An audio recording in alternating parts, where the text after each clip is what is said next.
from the lawyer friends of our former president to please, it is not allowed under our rules that you can make manifestations. But we do appreciate the information that you shared, and we will take note of that information.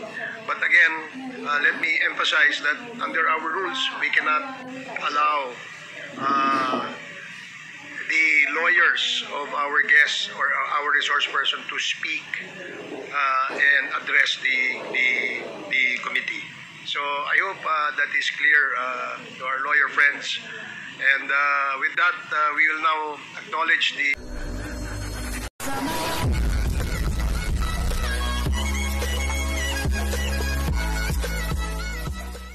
Kaibigan, welcome po kayo sa aking channel. Dating Pangulo ng Pilipinas, na si Duterte nagharap sa Quad Committee, Congressman Luistro, malamig na hinarap, se Duterte, Duterte ang lamig kasing, tigas ng yellow.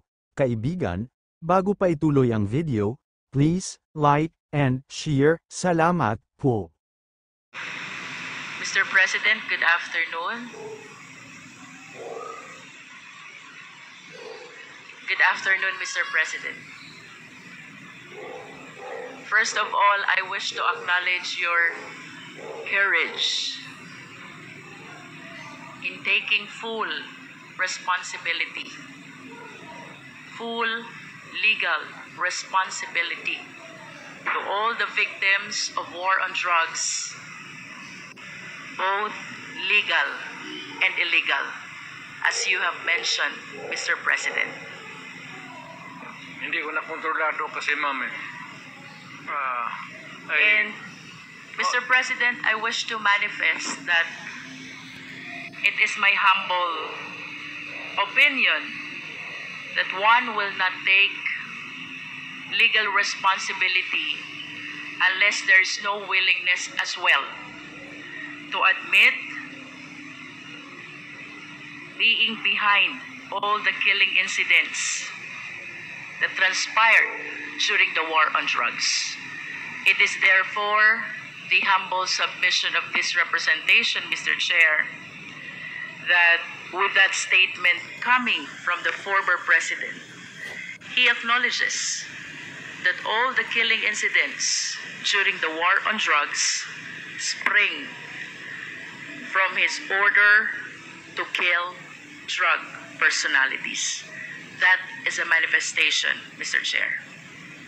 Mr. Chair, I understand that the resource speaker, the former president, is a lawyer. Mr. President, may I request that you educate the Filipino people, and I am certain that you understand what conspiracy theory is all about. Please educate us, Mr. President.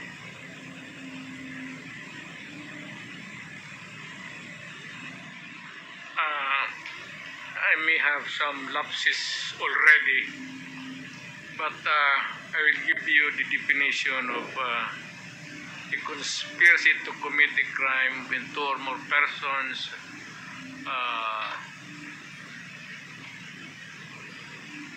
decide or discuss to commit a crime and actually do it. More or less ganon ang takbo ng ano. Thank you, Mr. President. And you will agree with me, Mr. President, that under the conspiracy theory, mayroon pong tatlong klase ng principal. One is principal by inducement. Two is principal by indispensable cooperation. And three, principal by direct participation. Being a long-time prosecutor, Mr. President, can you please enlighten us on this? Well, one is yung induce could be an inducement could be money usually, or inducement by a woman to a man to kill her husband so that they can live forever happily ever after.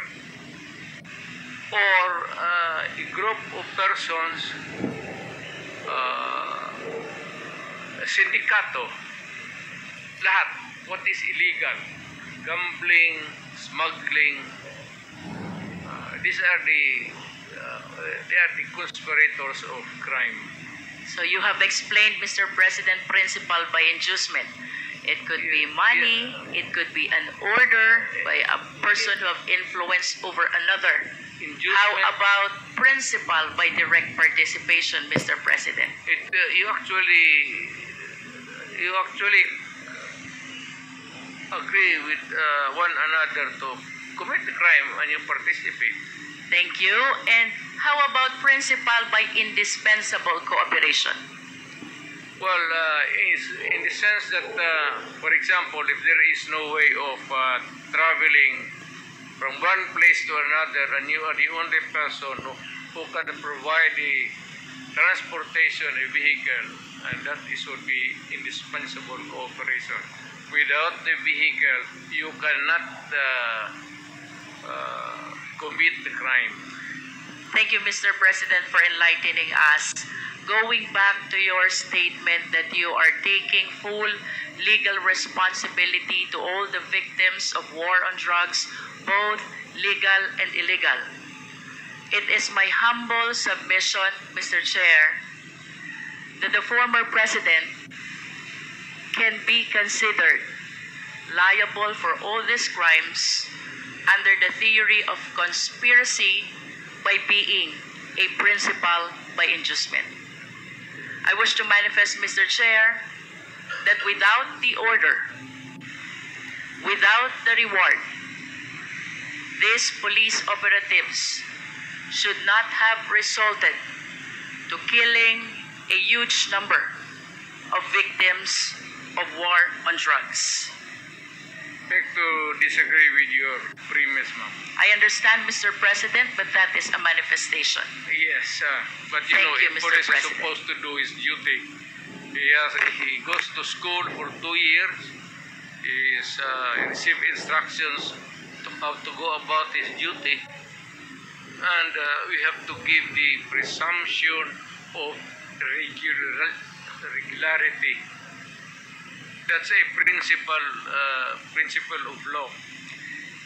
Thank you, Mr. President. Pag every time na may ginawa kaya in your favor is a principle of regularity Presumption in the of regularity of duty. of performance of official duty, Mr. President.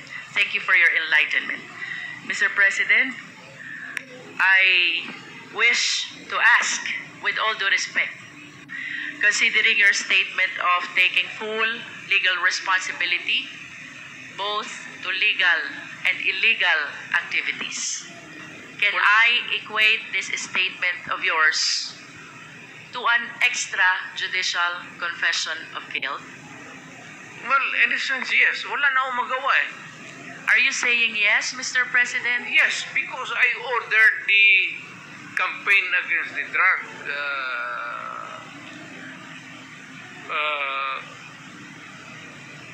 syndicates. At kung anong ginawa nila, whether illegal or not, it was ako ang nag-utos. In that sense, I take that responsibility of their actions. Wala akong magawa eh. Commander ako, nag-utos ako. Puntahan ninyo yan. Just like a commander, or not a military, police, iutosan mo. Pag may nangyari dyan, magkabulyaso, whether right or wrong, iyo yan.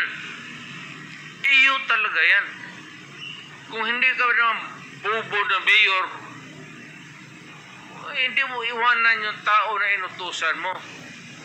Unless yung pumunta doon, inutusan mo mag-operate ng illegal gambling or druga, tapos nag-rape, kung anong ginagawa ng kabalastugan, ako na mismo ang papatay, hindi na kailangan ng hintayin mo pa. Mr. President, earlier, you conform to my statement that I can equate your statement of taking full legal responsibility as an extrajudicial confession of guilt. You said yes to that. Yeah, in the, No, I'm just reiterating the question, Mr. President. It's not about guilt or a wrong.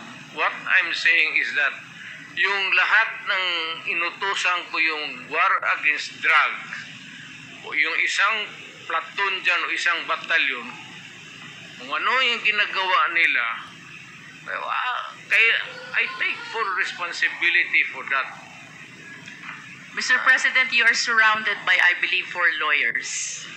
Hindi ko na kailangan, ma'am. Because you are a lawyer I yourself. can take of myself. I can take care of Yes. myself. And of course, you understand the elements of an extrajudicial confession. Yes. You confirm that you are of sound mind. And not only that, body Yes. as well. You confirm that your statement is voluntary. Yes. And of course, you confirm that you understand the consequences of your extrajudicial confession. Hindi naman alam kung hindi naman ito korte. So, I understand, Mr. President. That's why we call it extrajudicial confession. It is not a confession. It is a statement coming from the mouth of a mayor or a president at that time. It is not a confession. You are characterizing the mali, ma'am. The only one, Do not characterize that as a wrong. Mr. President, Policy yan. the only one that is missing among these elements is that it should be in writing. What? And my question will be, will you be willing to translate into writing the statement that you earlier said? Hindi na nga ako marunong yung pirma ko noon. Hindi na nga pirma ko ngayon.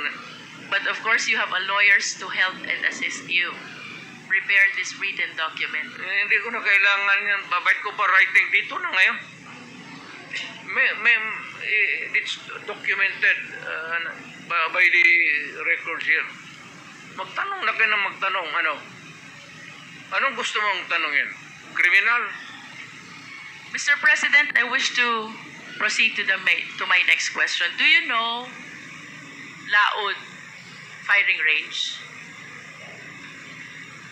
Do you know? Alam niyo po ba yung Laod firing range?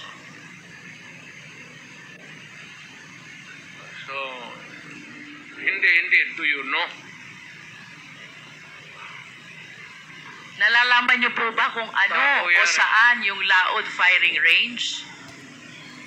Doon ako napapractice magbaril para pumatay ng tao. Thank you.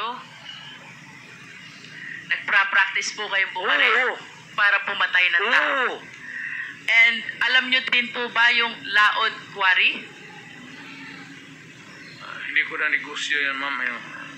Yung firing range, ha? But at least you are aware that Laod firing range is situated in the Laod Quarry, within the premises and compound of Laod Quarry. Siguro. Tama po ba yun? Within the premises of a quarry, there is a firing range. Do you confirm that, Mr. President? That should be the question. Do you know Ben Laod? Yes, I think so. Who is Ben Laod? Si policeman. He's a policeman. He owns the land He owns the land. where the firing range is located. And do you remember, Mr. President, that the CHR, during the time of the former chairman, Laila de Lima, investigated and inspected this Laod Quarry, where they were able to discover human bones. Are you aware of that?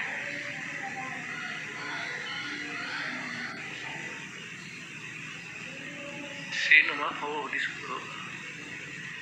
Who investigated? Panahon po ni Chairman Laila de Lima sa Commission on Human Rights.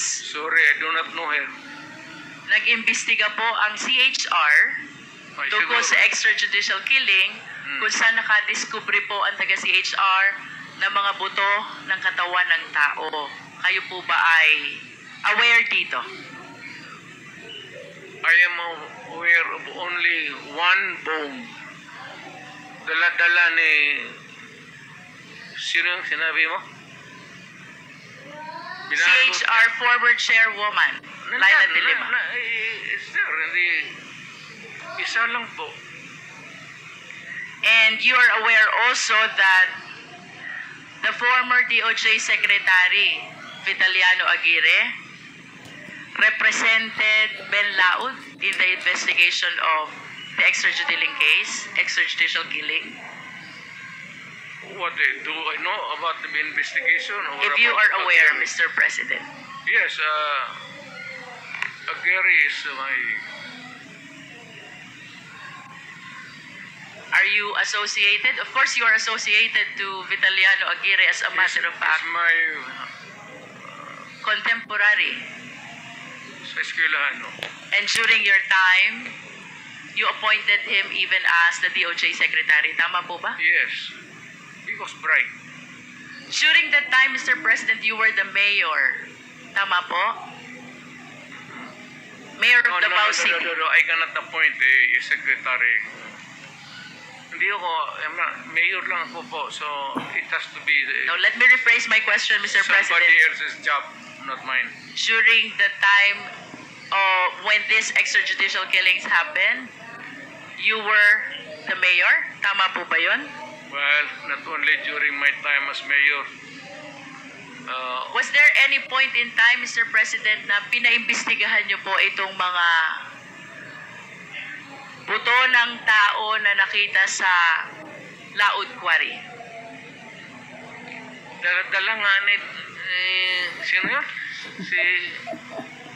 Hindi yung nag-imbestiga doon. The CHR, Mr. President. Oh, si CHR. Kayo po ba'y nagpaimbestiga? Even during your time as mayor or during your time as president, pinaimbestigahan niyo po ba itong mga buto na nakita sa Laud Quarry? Bakit ako mag-imbestiga ng mga buto dyan na maraming buto ng tao na... So you did not initiate any investigation. Of course. Mr. President, I will proceed to the next question.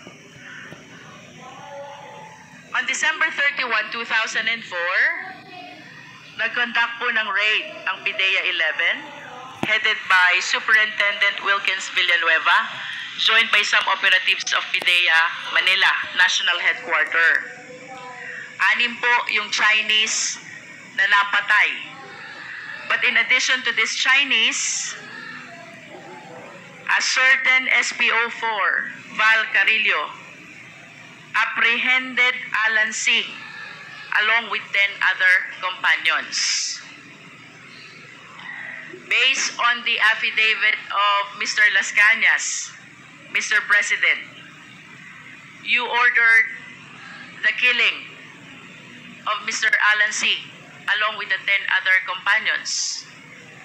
That is not true. That is a job of the police. Hindi ko trabaho magpatay, ma'am. There are 2 important observations in his affidavit, Mr. President. Ang sabi po niya dito, si Alan C. ay nag-offer ng 200 million for the release of the 2 chemists and another 100 million for the remaining 8 personalities. But when he tried to seek your permission, you refused, and you even said, madami kayong Intel funds. Totoo yan. Kung bribery siguro yan. Hindi ko, never in my... Are you confirming, Mr. President, that during this time, Las Cañas and Sunny Buenaventura sought your permission whether to release Alan C. and the 10 others in exchange of the 200 million plus 100 million? Masyadong malaking pera yan, ma'am. Totoo yan. You are denying it, Mr. President. Of course. But do you confirm that when you refused this offer, you even told Sunny Buenaventura and Arturo Las Cañas that you have ample Intel funds, so you don't need those bribes, if you call it bribe? I do not remember making a statement like that. But money for operations against crime, malaki ang funding ng Davao City. Another important observation, Mr. President, these 11 personalities were asked as to the whereabouts of their passport. Alan C. said that his passport was taken by the operatives, while the 10 others, ang sabi po nila, hawak ng employer nila. And the employer was named as Michael Yang. What can you say about this? Nothing to do with it. Wala akong pakialam dyan. Hindi ako nakikialam ng mga passport. Mr. President, to conclude the question about this Dumoy raid, this is the raid of the PIDEA which happened in Davao Shabu Laboratory on December 31, 2004, where 6 Chinese personalities were killed during the raid and the 11 others were brought to Laod Quarry, where they were summarily executed and buried upon your order, according to the testimony of Arturo Las Cañas. Do not believe Turlos kanya. Let me proceed to Pinupula ka lang the niya. next question, Mr. President. In 1993, Mr. President, binomba po itong St. Peter's Cathedral in Davao City where 7 died. Naalala niyo po ba ito? And according to Arturo Las Cañas, Mr. Chair, point of order. What was I would like rule to that find was- out Excuse me, if Attorney Delgra is coaching the President. Because she has been whispering in the ears of former President. But to find out. Attorney Delgra, please refrain from coaching. The President is able to answer all these questions being asked He's of him. advising me And about you're legal only rights. limited to advising Legal your client with his rights. Nothing more, nothing less. He's I a hope lawyer. you follow the rule, Attorney Delgra. Please proceed. He does not have to coach me. I know how to answer. Mr. Chair, 1993, binomba po ang St. Peter's Cathedral, Davao City, where 7 died. Nalala niyo po ba ito, Mr. President? Yung simbahan, ma'am. Opo, St. Peter's Cathedral in Davao Yes, ma'am. City. At sangayon po kay Arturo Las Cañas, kayo ay galit na galit sa pangyayaring ito. Sinong hindi magalit, ma'am? At dahil po sa inyong mahigpit na galit, ay inorderan nyo po itong sina Las Cañas na bombahin ang mga moske kasama po ang Kamamara Mosque at Bancorehan Mosque. What can you say about this? Crazy, ma'am. Do you know that my mother is a Muslim? That's an idiot statement. In other words, you are denying. Of course. Mr. President, let me proceed to June Pala. Sino po si June Pala? Well, he was a broadcaster. He is a broadcaster who used to criticize you during his programs. Tama po ba? Everybody. Pati ako, tama yan. Yan, trabaho niya yun. And according to the testimony of Arturo Las Cañas, you ordered the killing of June Pala. Niwala kay Las Cañas. Lahat na ng participation ng crime niya, kanya. There's a pattern, you know. Look at the pattern of the crimes. Kanya lahat ng ano. Do you believe that as a policeman? Would I? Would I? Kanina po, Mr. President, I started my interpellation with acknowledging your courage in taking full legal responsibility to all the victims of war on drugs, and you said both legal and illegal. The reasons why I asked about Laod Quarry, where human bones were found. The reason why I asked about the Dumoy raid, where 11 Chinese personalities were summarily brought and killed to Laod Quarry.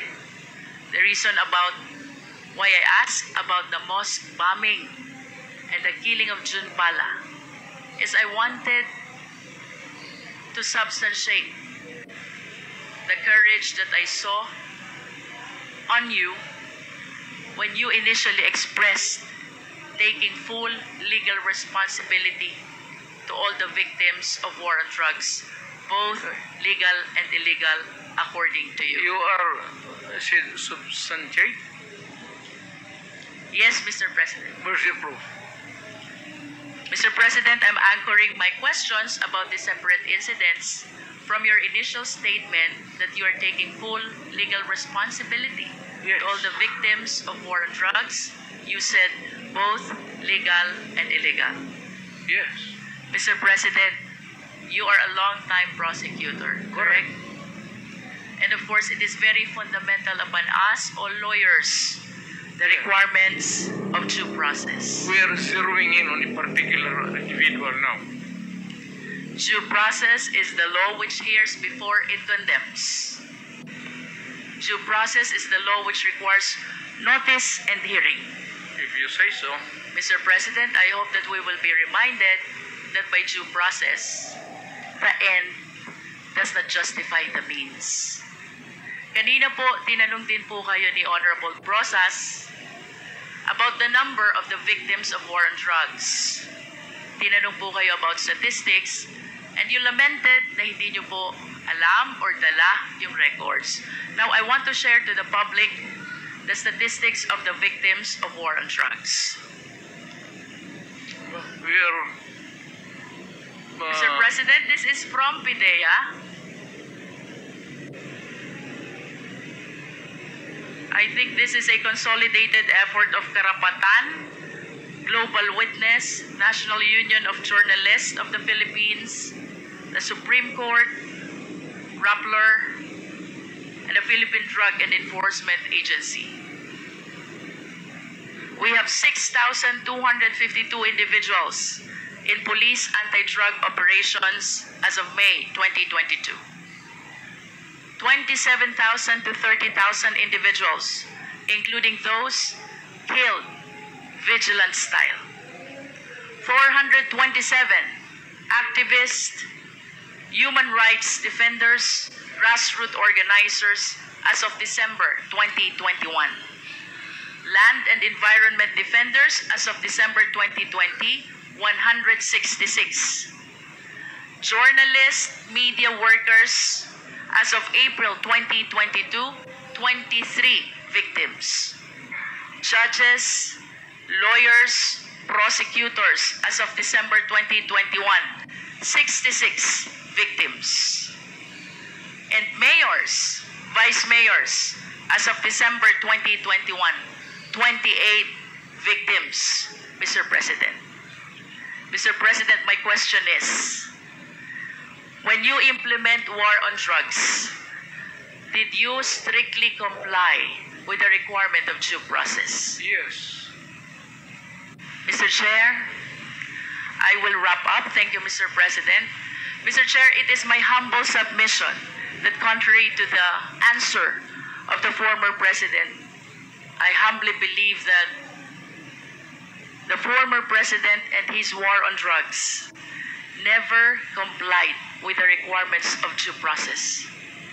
The statistics show, Mr. President, the huge number of victims of war on drugs.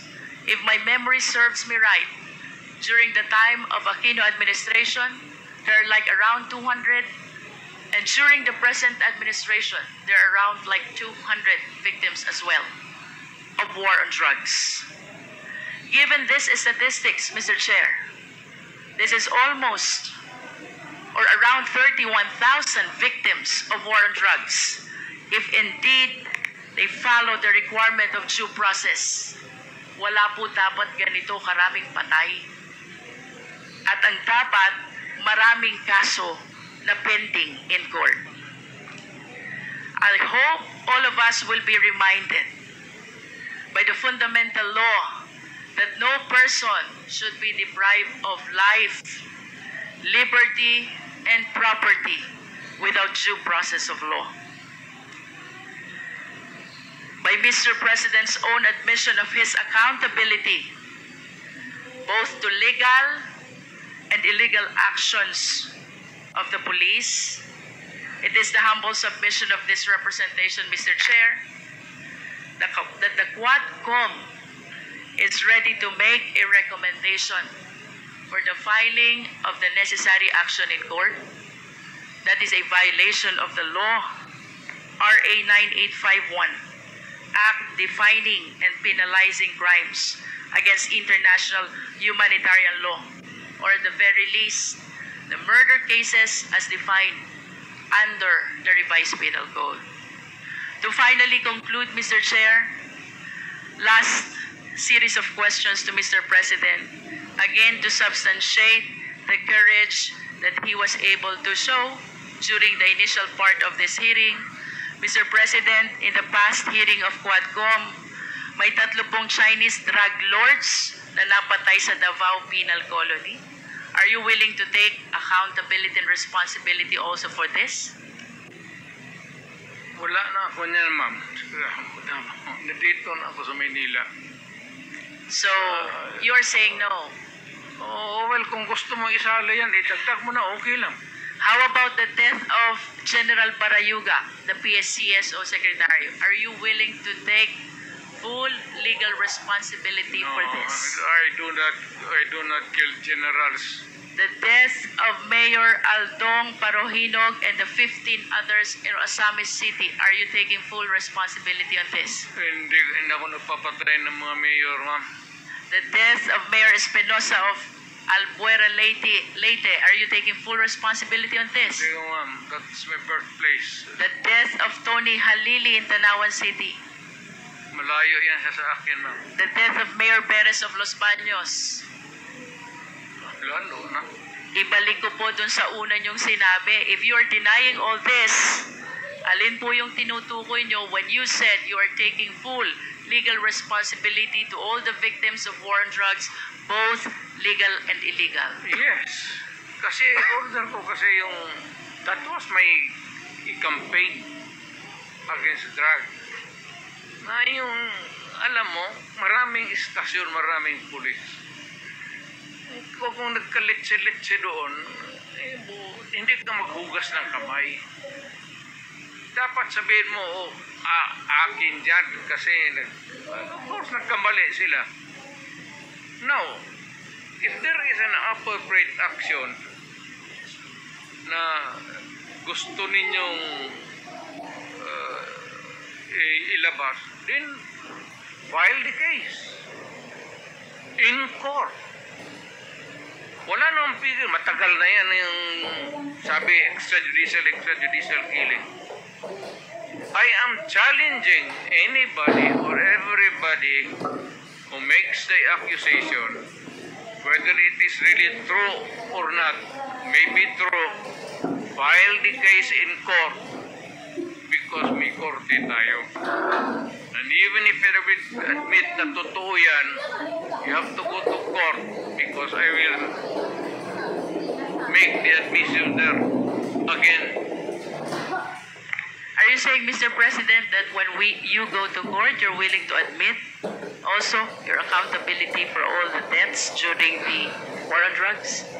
Ay, of course, may abogado man ako, ma'am. Ano sabihin ng abogado kung sunod ako?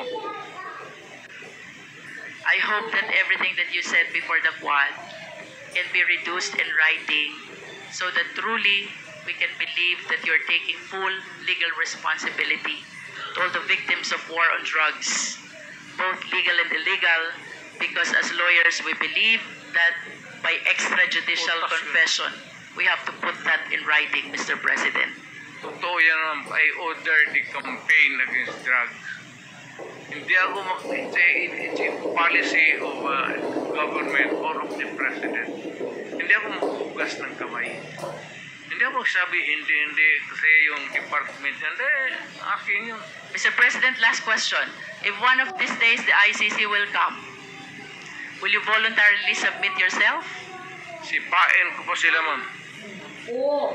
But you said a while ago that if somebody will sponsor your fare to the ICC, you will voluntarily submit yourself to their investigation and jurisdiction. Yes. Pero kung sila magpunta dito, sipain ko.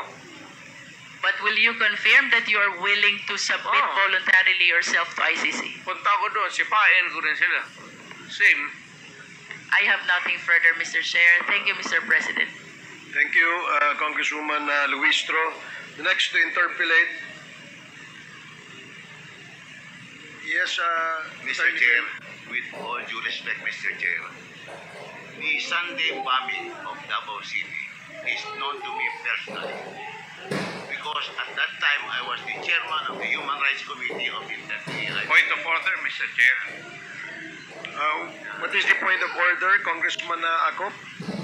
We do not know the personality of Attorney Bello, and he has not been invited as a resource person, and therefore has no right to speak before the committee. I agree, Your Honor. I have no contradiction to the manifestation of the Honorable Chair, Congressman Apo. But I just want to inform this body of what the Easter bombing is all about. Because the Honorable Congressman Luistro mentioned about it. And she insinuated that as a result of the Sunday bombing, former President Duterte caused the bombing of Muslim mosques, which is not true because at that time, Your Honor, he was just a fiscal of Davao City. Okay, I salamat know po. that, Your Honor, because I was the one who investigated this incident upon the direction of the Integrated Bar of the Philippines. So, for the record, Congressman Luistro, Mayor Duterte or President Duterte was a fiscal at the time of the bombing of the San Pedro Cathedral. Okay, It is thank you. not true. Thank you, Attorney Bello. Your manifestation is noted. Thank you very much, Your Honor. Mr. Thank you. Chair. Thank you. So, I have a 19-second video of the interview of the former president about the Dumoy bombing. If this representation many may be minutes is allowed to. that, I think this is 19 seconds, Mr. Chair. seconds. Okay, please. Secretariat, kindly play. Before that, we'd like to acknowledge the presence of Vice President Sara Duterte.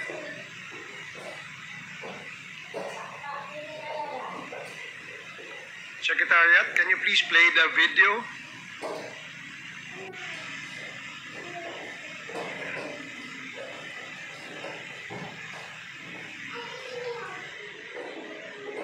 May I also remind our lawyer friends of the former president to please I did it because I had to do it to me.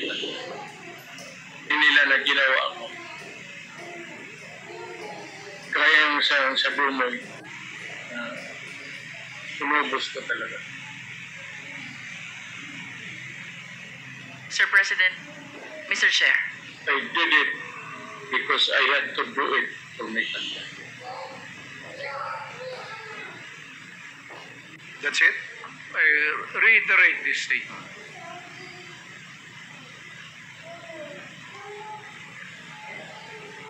The former president said that he reiterates the statement he made in that video. With that, Mr. Chair, then I conclude this interpellation. Okay. Thank you, Congresswoman Luistro. So again, before we acknowledge the next interpellator, I'd like to remind our friends